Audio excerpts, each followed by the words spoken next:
Welcome to the Thriving Children podcast, the show that helps parents and teachers to put the magic back in child development. Here's your host, Clare Crew.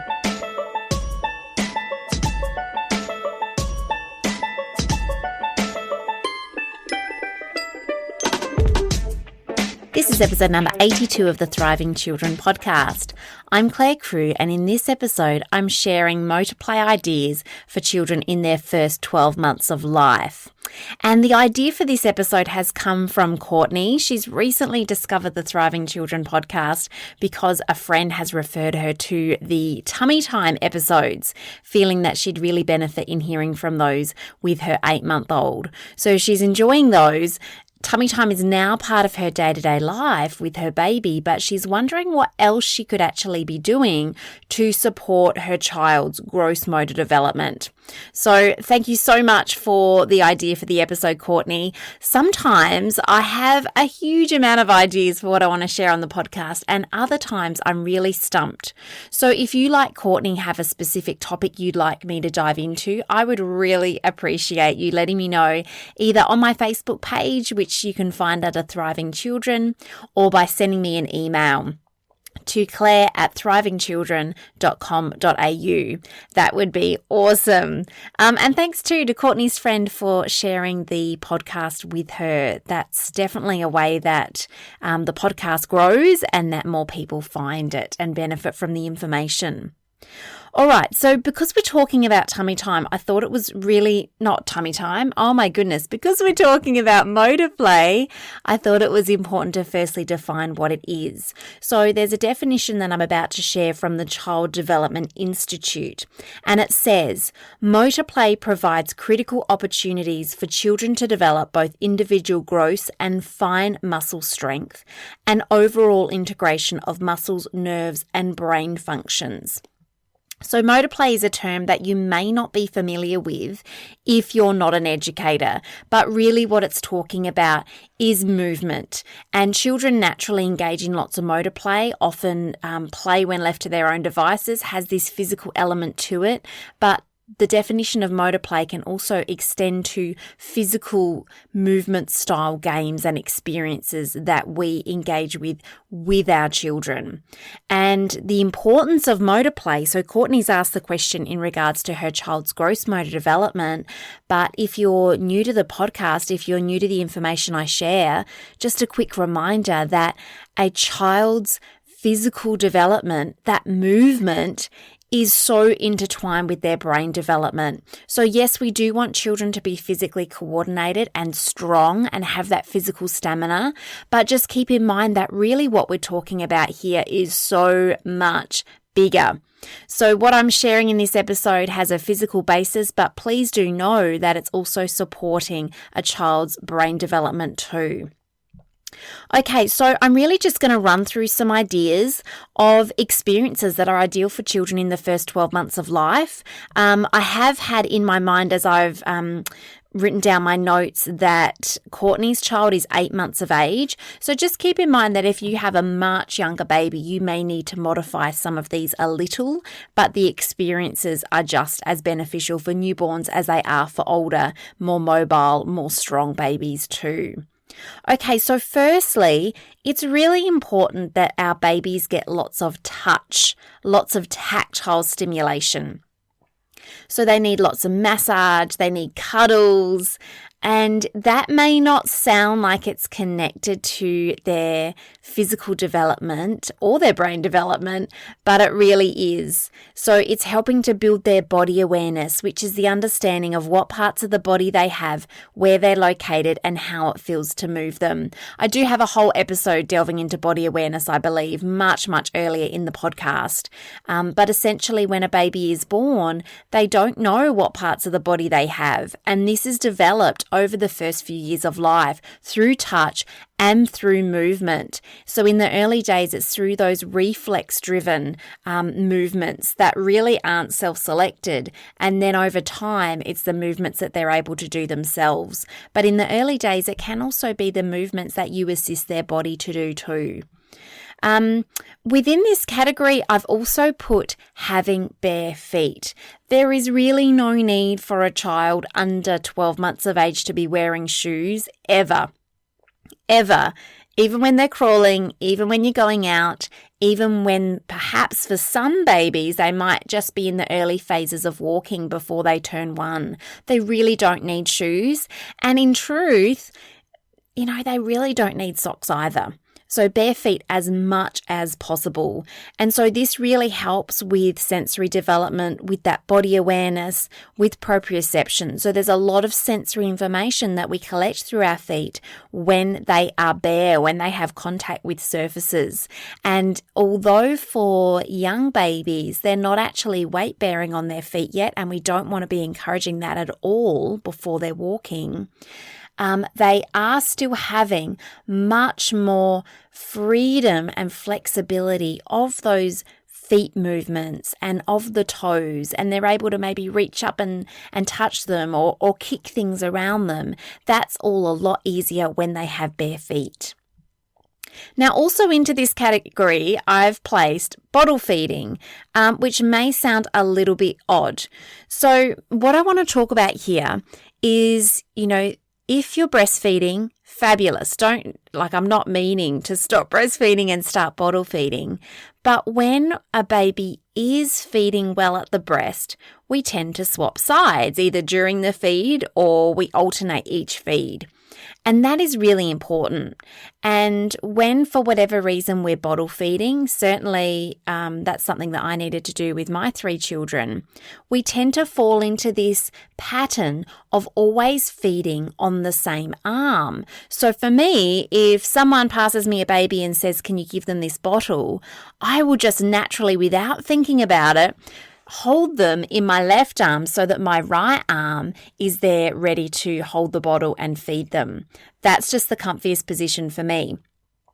And I'm guessing that that's the same for a lot of you who are working with babies, doing multiple feeds for children each day, or who are caring for your own baby. What we've actually got to do for bottle-fed children is swap sides. So if you do find that, like me, you're always holding a baby in the left arm and feeding with the right hand, swap it around. Ideally alternate each feed, or at least make a conscious effort a couple of times a day to go with the non-preferred hold. And the reason for that is because when a baby is feeding, hopefully they're being held close up against you. So if, for example, I'm holding my baby in my left arm, the right side of the baby's body is up against my stomach or my chest, I guess, depending on where exactly I'm holding them and how I'm positioned. So that right-hand side of their body is getting lots of touch, lots of tactile stimulation. So that's important. Their left hand, their opposite hand, is free to move. And what we often see when a baby feeds is the Babkin reflex or the Babkin response. And it's that kind of opening and closing of the fist, which they might do in the air, or they might, whether they're breast or bottle fed, actually kind of open and close the fist up against your breast. It's almost a bit of a kneading type motion. And obviously, they can only do that with that left side of their body because their right arm is tucked up against you. They don't really have the freedom to move that arm. Also, it's the outside eye, so it's the left eye, that is doing the most work looking up into your eyes or examining your face. And so if we always feed a baby in that position, one side always gets the touch, one side always gets to activate and use up that Babkin reflex, and one eye is always getting more of a workout. So we got to change it around so that the other side of the body sometimes gets that touch, so that the other side of the body gets to have that hand being able to open and close as it needs to, because that's a hand-mouth connection, the babkin. So that act of sucking and feeding is what activates the hand moving, but only if there's the freedom to do so. And we also want the other eye to also get that good workout, because that's really important for visual development. So initially, it may not have sounded like, swapping sides with bottle feeding is connected to motor development, but it definitely is. All right, now I have got a computer beeping at me. I just noticed that I've actually got my Gmail account open, and I didn't want there to be pings and things on the podcast. So I've just tried to close it, but actually trying to close it has probably created the ping sounds I was trying to avoid, and I would have been better off just leaving it alone. Okay, so we want to also be providing our babies with lots of vestibular experiences. So the vestibular system can also be called the balance system. It's part of the inner ear, and it strengthens and develops through movement. So the most sophisticated thing our vestibular system can help us to do is to be still. And a baby who's 8, 12 months, 18 months, 24 months, a baby of those ages or a toddler of those ages cannot be still because their vestibular system is underdeveloped. But the earlier we start to develop and strengthen that vestibular system, the better, so that hopefully by the time a child actually starts school and is required to sit for fairly lengthy periods of time, they've got those foundations in place to be able to do so. So one of my favourite vestibular experiences is swinging. So they can be sitting with you chest to chest or on your lap, just free range, with you holding them with your hands, or maybe in a sling or baby carrier. So you are on the swing and they are swinging gently with you. So nothing too big, nothing too extravagant, but you can just have your feet on the ground and be rocking yourself gently backwards and forwards. Another way that you can provide that swinging experience is an idea I shared in the last solo episode of the podcast with that blanket idea.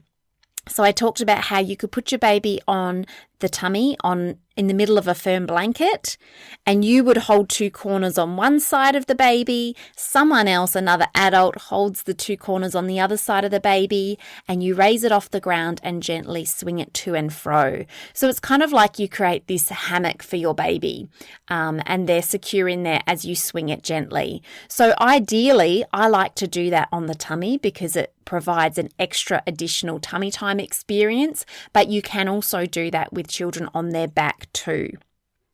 Another idea for swinging is that you can actually swing through your legs. So essentially, and I wouldn't recommend this with teeny ones, but by the time we're talking about 8, 10 months of age, that would be a good point in time, and well into the toddler years as well, where you are standing behind your baby, and you are essentially getting them to hold your finger with their tight grip, and you're securing that grip with your other fingers, and you're lifting them up. Make sure you bend your knees so that you're supporting your back, and you're swinging them backwards and forwards in between and out of your legs.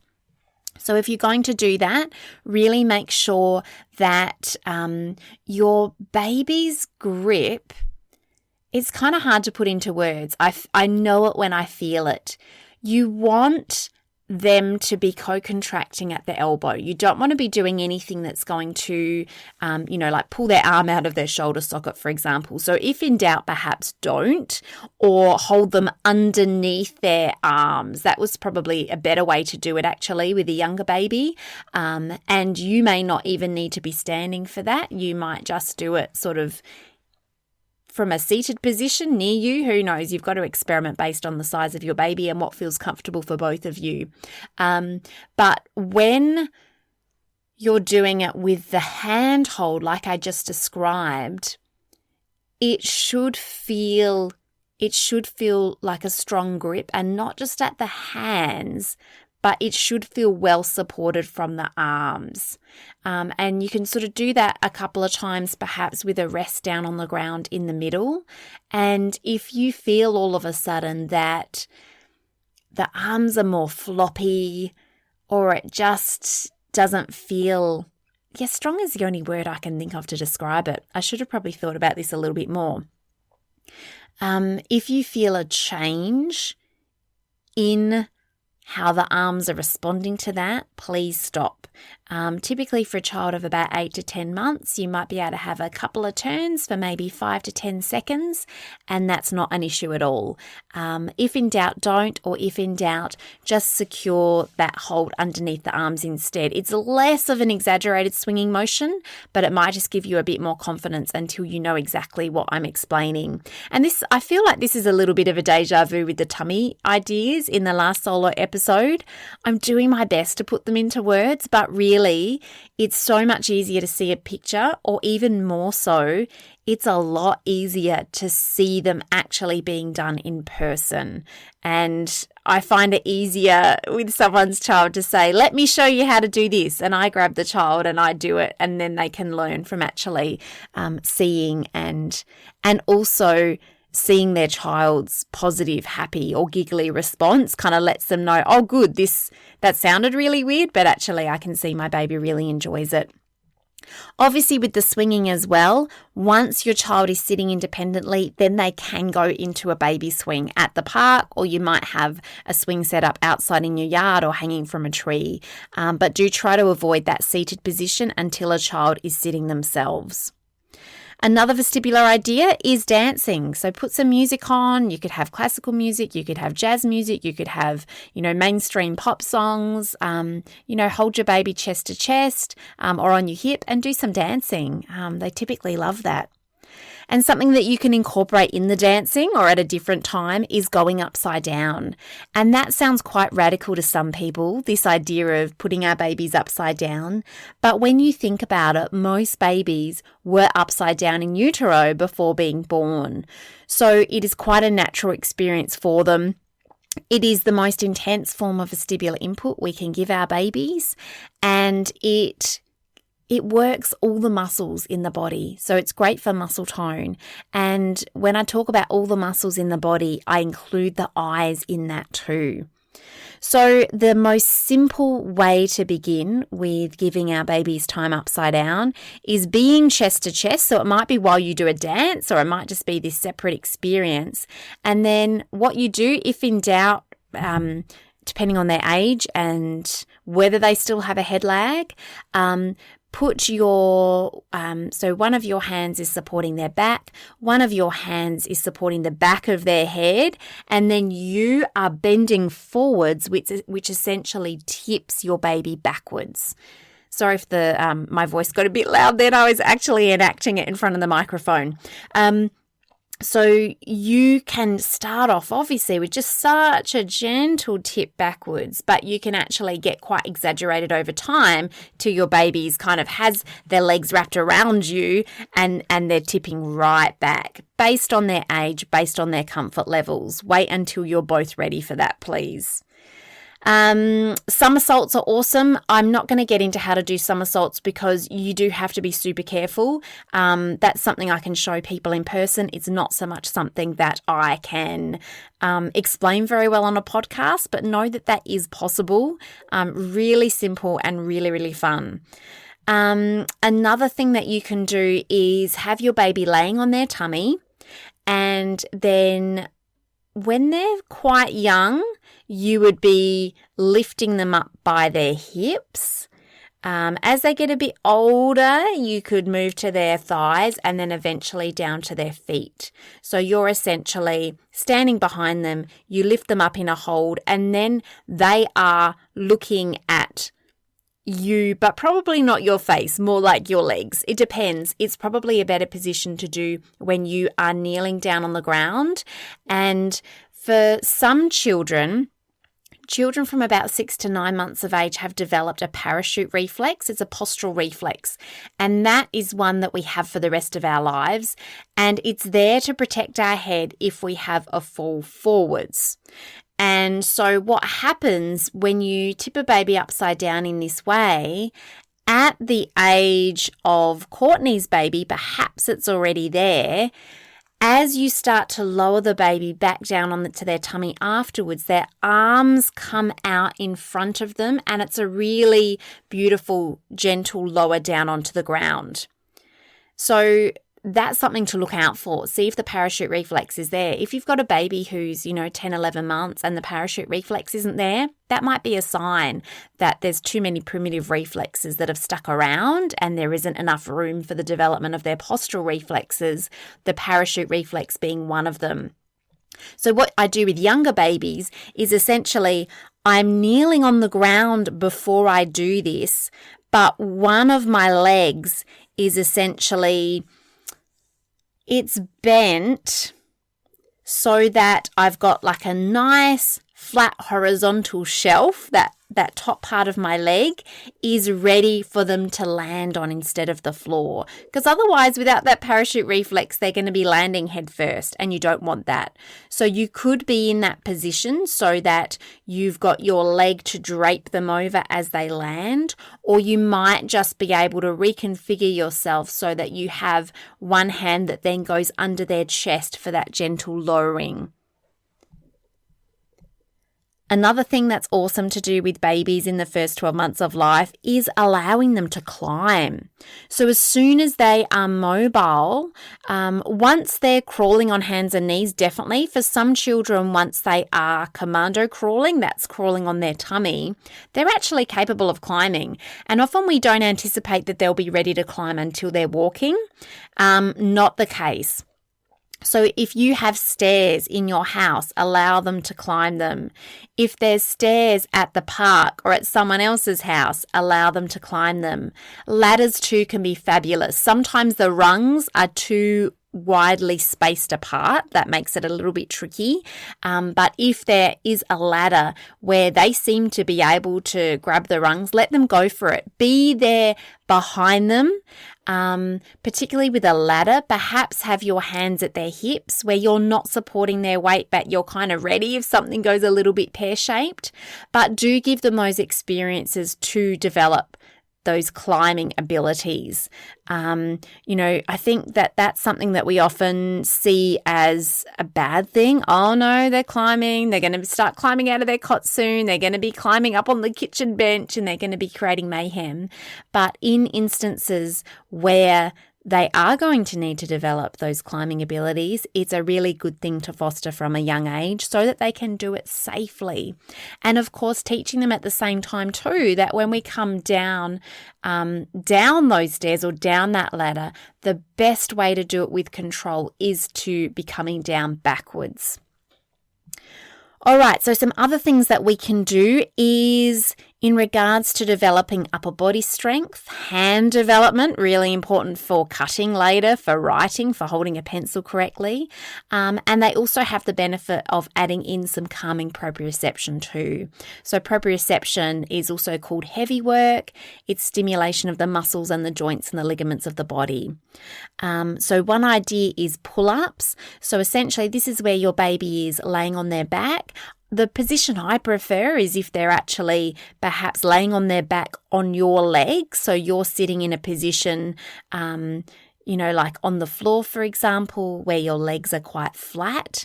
And then you can raise them up. Mountain legs is what I call it, where your feet are on the ground and you've got that triangular shape with your legs. And so you can see your baby and you're putting you're getting them to hold your finger, which particularly young babies are great at because they've still got that palmar grasp reflex of the hands. You're getting them to hold your fingers and you're essentially pulling them towards you and then further back down gently to rest. So it's like a pull-up. It's really working on those arms. You really want to see those arms bending. But as I said, great for the hand development, great for the upper body strength. If your child is younger or is older and still has a head lag, so that means that their head kind of flops backwards. It doesn't stay in that position neutral with the spine. If they've got that head lag, then you need to get them to just hold one of your hands so that your other hand is free at the back of their head to support it as you lower them back down. something you can do with this as well, particularly as they get older, is you can sing row, row, row your boat as you do it. So it's part of the song. They're doing the pull-ups, but it's got this other layer of fun and interaction woven in as well. Now, kind of similar to the pull-ups is push-ups. So this is where if your baby is on their tummy, you are holding at their hips and just lifting them up momentarily and then lowering them back down again. So this will be probably not ideal with your newborn babies who have still got their arms squished up underneath them and their hands curled. But as soon as your baby is old enough to be doing a lot of arm extending in that tummy time position and they've got those flat or flatter palms, this is a great one. So what will typically happen is as you lift them up at their pelvis, their arms go straight and they're doing a lot of weight bearing, and then you can lower their body down again and do a few repetitions of those. Once they're a mobile baby and they're used to this experience, you can actually turn it into a wheelbarrow, which is where you're actually lifting them up at the hips again, and they are starting to move their hands forward. So you might need to have something in front of them that they want to get to so that they get the idea, or another loved one, or, say, we're going to just go a few steps or something over to grandma over there. So essentially they're walking but just on their hands, but the weight bearing that happens is more intense than if they are just crawling. And that's it on my list. That is it. I'm hoping that that's plenty of ideas for you, Courtney, and I'm hoping that that's plenty of ideas for other people who are raising or working with children in the first 12 months of life.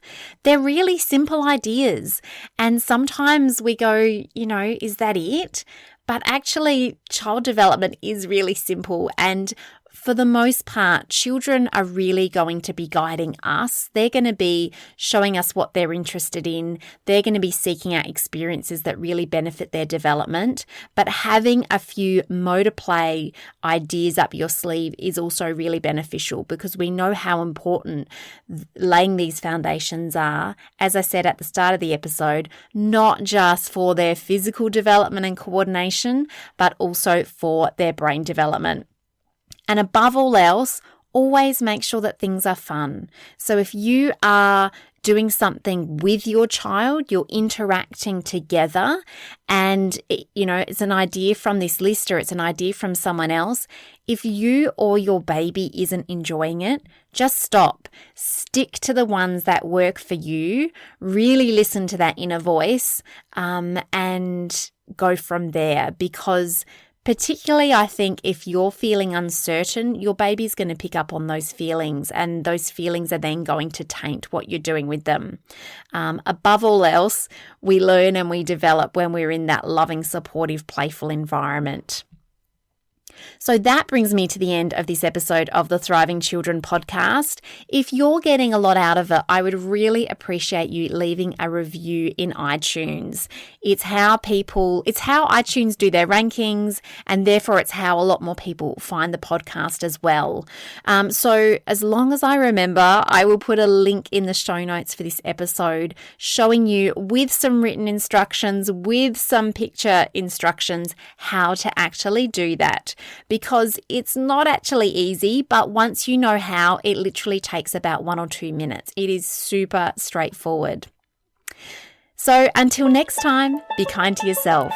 Thanks for listening to the Thriving Children podcast.